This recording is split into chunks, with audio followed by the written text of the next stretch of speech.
Parshat Bo, que lemos na Torá nessa semana, porção de Bo, nos traz o momento da redenção do povo de Israel após séculos de permanência no Egito, quando é chegado o momento da redenção, naquela noite que se tornaria a noite de Pesach. Naquela noite ocorreria a pior e mais grave das 10 pragas que se abateram sobre os egípcios, a morte dos primogênitos, e antes disso Faraó é alertado e acontece uma rebelião no próprio Egito, porque ninguém queria morrer, os próprios primogênitos se rebelaram contra o governo, enfim.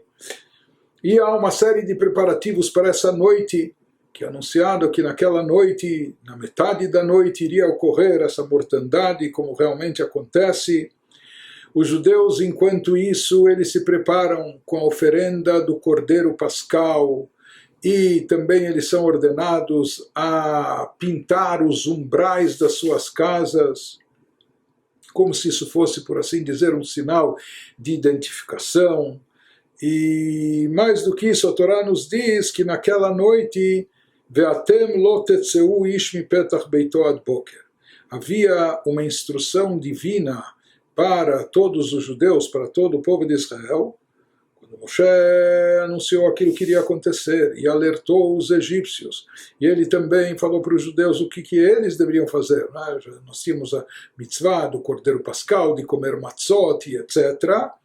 Mas havia aqui não só uma recomendação, mas uma ordem divina para o povo de Israel. Moshe transmite, Ve'atem lo tetzeu, e vocês não devem sair, ish mipetach beito, ninguém deve sair da porta de casa, ad boker, durante a noite inteira até o amanhecer. Ou seja, durante toda a noite que ninguém coloque o pé fora de casa. Nenhum judeu coloque o pé fora de casa e permaneçam em casa até o amanhecer. Antes de amanhecer, que ninguém saia de casa.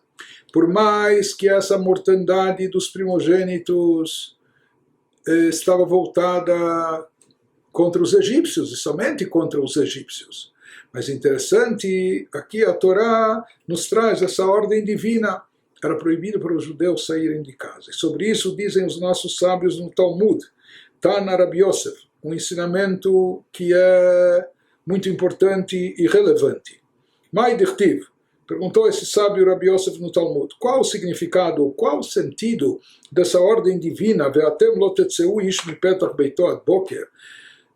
Por mais que a morte dos primogênitos ela vai afetar ou deveria afetar apenas e tão somente os egípcios, mas os judeus também são ordenados a não ficarem circulando pelas ruas e não saírem de casa naquela noite.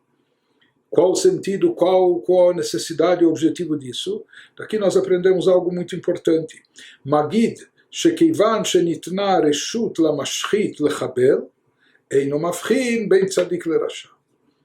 Ele nos diz, existe quando a expressão fala, a bruxa está solta, não é? Mas aqui se fala que naquela noite o anjo da morte ele estava solto e estava indo, por assim dizer, de casa em casa, e de fato em cada casa egípcia havia alguém morrendo. Se não havia lá o primogênito, então o irmão mais velho, se o primogênito já era falecido ou coisa assim, mas em toda a casa, não havia uma casa, uma família que não tinha uma pessoa falecendo. Deus nos livre. E aqui se fala, num momento crítico como esse, se diz que tem que se haver um duplo cuidado. Mesmo que essa mortandade, mesmo que essa praga recaía somente sobre os egípcios, porém, se fala que no momento que é dada a permissão ao anjo da morte de atuar, na hora que ele está solto, está livre, então a situação se torna extremamente delicada e perigosa, a tal ponto que nesses momentos ele já não distingue, por assim dizer, quando ele está com a sua espada erguida, ou etc., ele já não distingue mais entre tzadik e rashá, entre o malvado, o ímpio, e o justo e a pessoa boa, por assim dizer. Todo mundo que está na sua frente ele sai matando. Por isso havia essa recomendação, essa ordem divina, que não Yehudi, por mais que originalmente a praga era dirigida apenas contra os egípcios, mas que os judeus não saíssem de casa, que ninguém ficasse exposto, que ninguém ficasse andando por lá, porque senão ele também poderia ser prejudicado.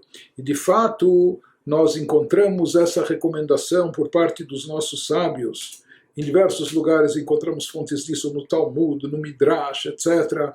Ou, por exemplo, nós temos na Torá, quando Yaakov Avinu ele relutava em deixar o seu filho caçula Binyamin viajar para o Egito a pedido do vice-rei, ou como exigência do vice-rei.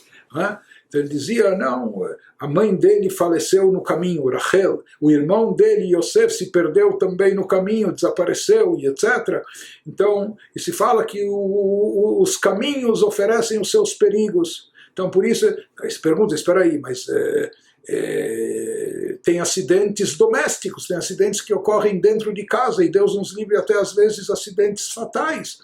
Não é? Alguém poderia imaginar, se existe aqui uma sina, um destino, então por que evitar o caminho, a viagem? As viagens antes eram até bem mais perigosas, enfim. Se existe um destino, se Deus nos livre, se era para acontecer alguma coisa, pode acontecer em casa também. Mas se fala, não, a Satan mekatreg bechata sakaná, que na hora do perigo, e aquelas viagens, aqueles caminhos eram de fato perigosos, se diz que Satanás, naquelas horas, ele vem com maior promotoria e acusação, a pessoa está mais exposta, mais fragilizada, e portanto ela corre maior risco e perigo. Portanto, não é conveniente, a troco de nada ou à toa, se expor em situações, ou quando há uma praga no mundo, por assim dizer, mesmo que a pessoa pode imaginar que ele está imune, que ele não está exposto nessa situação, etc. Mas quando as coisas em volta ou ao redor estão acontecendo, isso exige por parte de cada um duplo cuidado. Por isso aqui também foi dito aos Yehudim que não saíssem da porta de casa, mesmo que originalmente, ou em princípio, a praga fosse direcionada apenas sobre os egípcios, mas se diz que se algum Yehudi de repente saísse de casa naquele momento, ele poderia também ser afetado, prejudicado. Isso que se fala na hora que foi dada a permissão para o anjo da morte, para ele destruir, para ele matar, tirar vida, ele acaba não distinguindo quem tem pela sua frente, e até mesmo uma pessoa que é boa, um tzadik, é virtuoso, de repente ele também pode ser prejudicado. Por isso, nesses momentos críticos, momentos delicados, momentos difíceis, da nossa parte deve haver um duplo cuidado. A pessoa não deve se expor, a pessoa deve ficar mais recolhida, não deve se expor ao risco, ao perigo, mesmo que ela imagine que a situação dela é diferente, que ele está imune a isso, ou ele tem um passaporte especial. Não, na hora que o perigo está solto, a melhor coisa é ficar recolhido, não se expor até esse momento delicado passar e terminar.